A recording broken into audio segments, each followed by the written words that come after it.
Hello everybody and welcome back to the page. I'm your host Ashriel Moore, the ambassador of the African Diaspora Collective right here in Israel. So as many of you know, if you've been following me for a while, I'm a Hebrew Israelite and I'm a member of the African Hebrew Israelite community in the Village of Peace here in Dimona, Israel. Now, as you already know, this page is dedicated to continuing to expose you all to the various community of African ancestry here in Israel. Now, today what I want to actually do is something interesting, right? Because I believe that the motto, the village community motto of the Village of Peace in Dimona is the premier motto for community building for our people in the 21st century. I believe that the foundation, that the communal aspect, that the institutions, that the entities, that the business model, that all of the things that make up the community aspect that's been implemented already in Dimona, Israel, can be replicated in other places in the world. And I'm 100% sure that you would automatically see results immediately if it's implemented properly. Now, I'm going to just give you an inside look at these things so you could be able to kind of conceptualize it properly in your head to understand what it is that I'm talking about. Now, the first thing is that for any community, it's important, first of all, that you have some type of value system that the community operates in accordance with, right? Like what is the value system that this community is based on? So the community in Dimona is based on peace, love, happiness, justice, security, family, and God, right? The fundamental principles of this specific community. Now, what's good about it is that these principles are universal principles, right? So that means that everybody could actually be welcomed into the community if you have no problem with aligning yourselves with these fundamental principles. But now, in addition, there are other things in terms of the internal structure of the community that also are very important, like the dress, like the food, like the music, like the community responsibilities, right? And I'm going to go into these things in a bit. But what I want to focus on, first of all, I want to start in this place with the entities of the community. Why do I want to start with the entities? Because every one of the 2,500 approximately people who are members of the community, they belong to some entity within the community. Now, the importance of belonging to an entity, that means that you are within a structure, right? And every one of these entities have responsibilities within the community. So every one of the entity members already know what the responsibility is of their entity for the community. And then they're able to also find their specific responsibilities within the entity that is working for the community. And all these entities, they also interface, they work together. So it's like, small functioning pieces of a greater puzzle. And every one of the pieces know what their responsibility is for the greater whole. And so long as every one of these pieces are carrying out their responsibilities, the entire body is functioning properly. Now, there are three entities that are the primary entities in the community, and then there are others. The primary community entities are, first of all, the youth entity, right? The YOM. So every one of the young people from the age of, if I'm not mistaken, 12 and 13, all the way up to the age of rites of passage, right? You are part of the YOM, the youth on the move, right? And then you have the CFF, which is the chosen first fruit. The chosen first fruit entity is the largest entity within the community because the great majority of people who have already graduated out of the youth entity but haven't yet reached the level of what is called the senior entity, they're right there in the specific entity, which is called the chosen first fruit. And then you have the senior element. Now, seniority isn't necessarily determined based on your age, because what we say is that age is, or youth is, your ability to perform. So it's not necessarily just your age, but it's another level of maturity that you've reached for you to be able to then be considered a senior in the community, right? It's an elderly element. It's a respectful element within the community itself. So you have to earn that. You're not just thrown into there because you're old. That doesn't, no, absolutely not. This is another level of seniority that you're graduating into, a level of respect. Right, so those are the primary entities, but then you also have the leadership entities, right? You have the leadership entities that start with, for example, the men and or the brothers and sisters on the move, then the men and women of valor, then the crown brothers and crown sisters, then the ministers who are responsible for each of the ministries in the community, then the holy council, which are the princes who steer the direction of the community itself. Then you have the priesthood, who's responsible for all of the spiritual practices of the community, holy convocations and the Sabbath days and all those things that are within that specific realm, who are the ones who actually direct us in the spiritual way. But now, in addition to these entities, right, now you have also the leadership structure. So the leadership structure is basically the crown brothers and sisters, and then the ministers, and then the holy council and the princes, right? So that's the leadership structure. So you have to have, within a functioning community, you have to have some type of leadership to be able to steer the community. It's very important. You also have to have checks and balances and a certain way to be able to hold each other accountable within, this operating system. And so that's what these various leadership entities are for one another, to ensure that we are holding each other accountable for the responsibilities that we have, not only to ourselves, but to the people and to the God that we serve. So that's their responsibility. Now, in addition to the entities, you also have the institutions. So each of the institutions have their own function and responsibilities as well. For example, you have the school, right? The ministry, it's under the Ministry of Education, right? As a matter of fact, I'll start with the ministries first, and then we'll go down to the institutions, because each of the institutions are under the ministries. So you have various ministries that are functioning ministries within the community that are responsible for a specific area within the community, right? And over those ministries, you have a minister who's responsible for ensuring that these things are actually being carried out, and he determines the policy in regards to his ministry and what is good and right for our people. So you have the ministry, for example, as I mentioned, the Ministry of Education, or divine dedication, as we call it, because for us, education is not just a procedure or a process or an institution where you are studying, reading, writing, and arithmetic, right?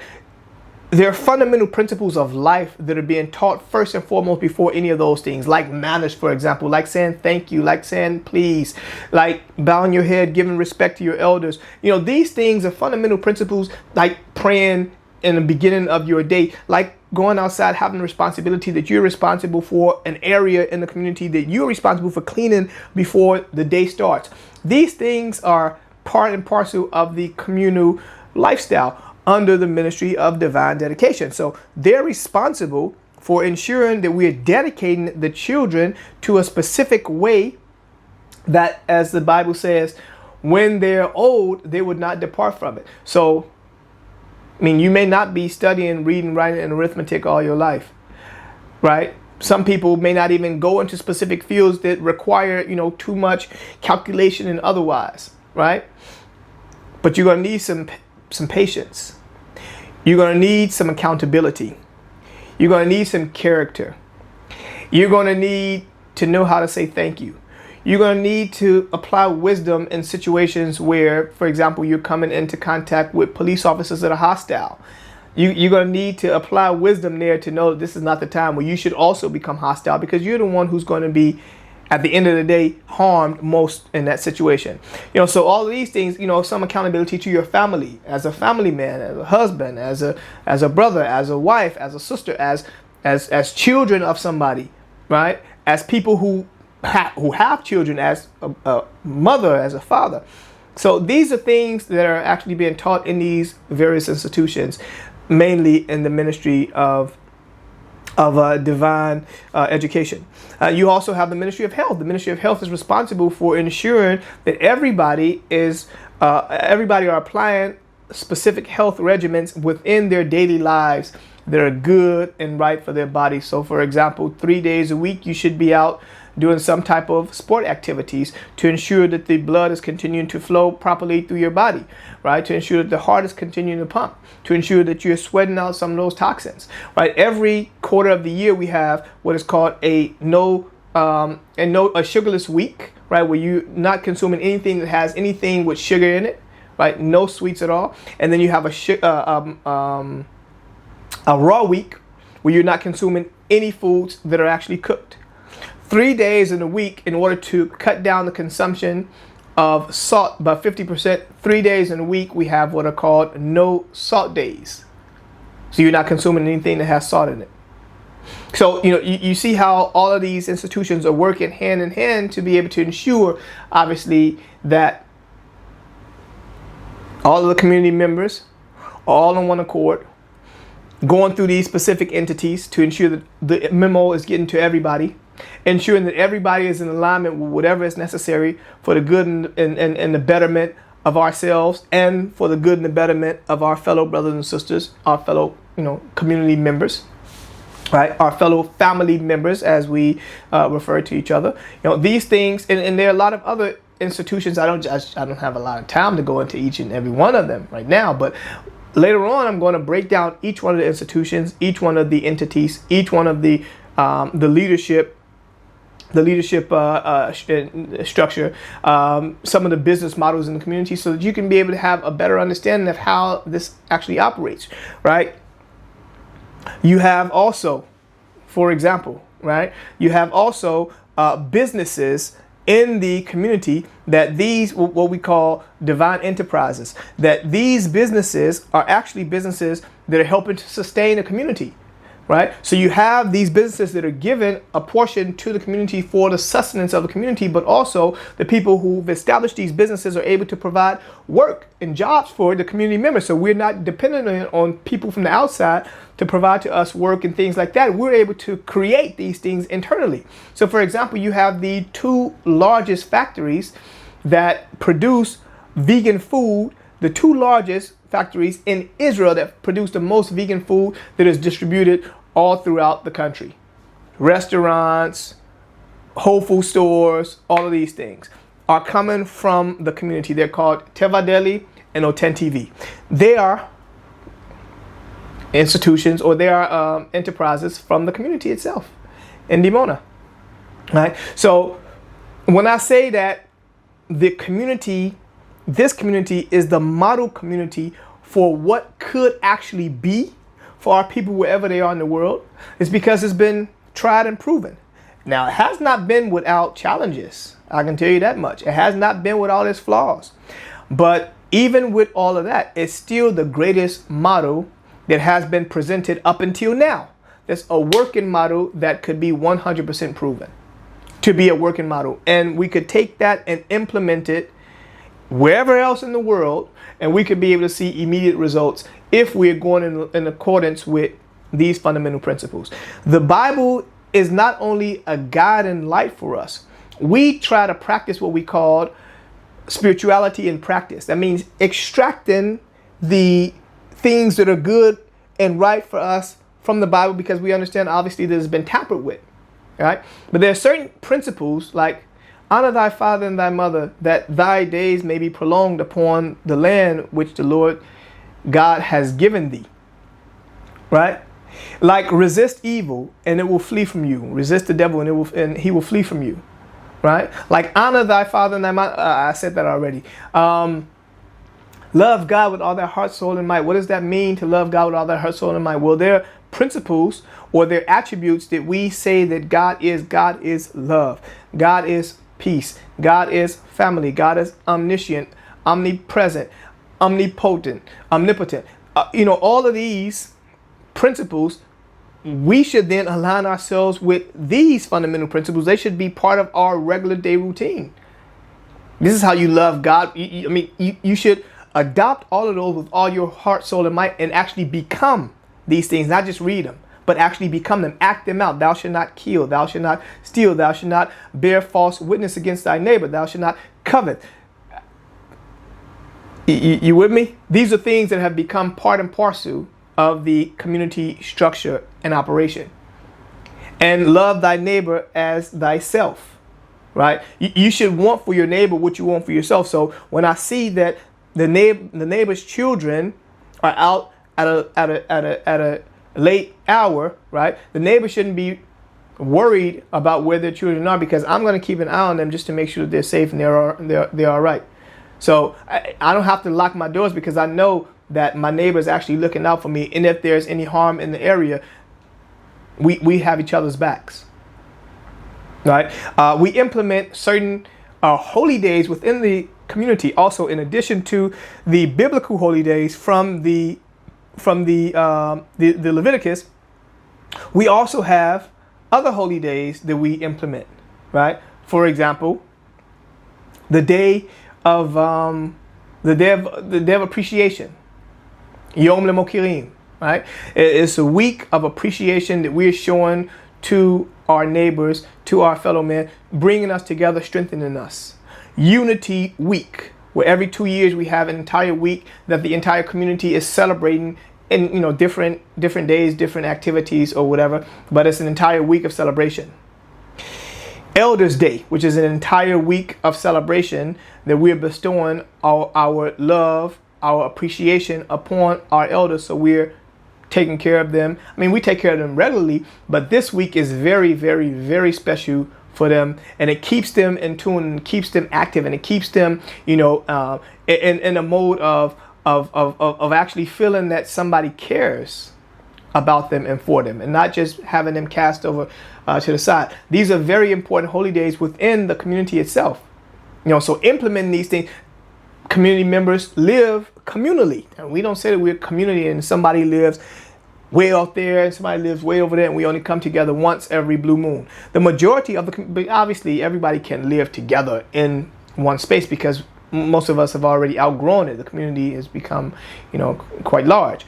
But the great majority of the members of the community still reside within the village of peace, right? And so each member is given as much as they can and receive as much as they need to ensure the sustenance of every one of the community members, to ensure that we're looking out for each other, growing our own foods, our own farms, our own nation store, right, where we are selling things that are not only vegan but also organic. And you can trust that. You can take that to the bank. You don't have to be worried about the foods that you're being provided from this nation store. All of these things are part of the community, the internal structure, the internal operation.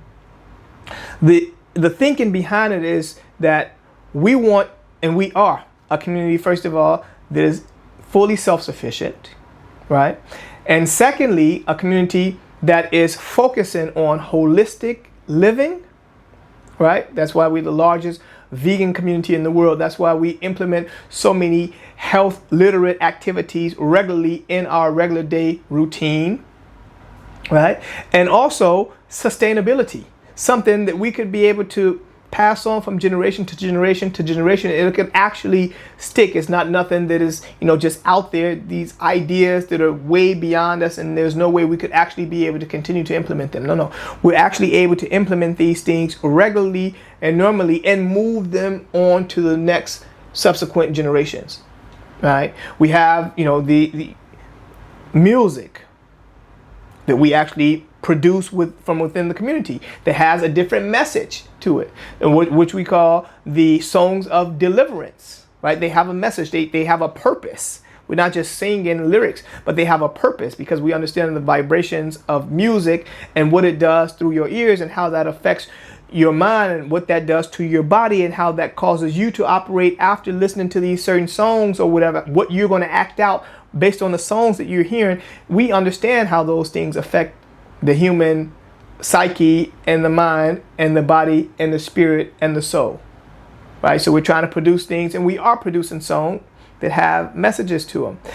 All of these things, and I can go on and on and on and on. But I wanted to just give you a fundamental base, a foundation, where you could be able to see why I say that the community structure in the village of peace is the structure structure, the model for sustainability, for healthy living, for community, for the 21st century, for our people wherever we are in the world.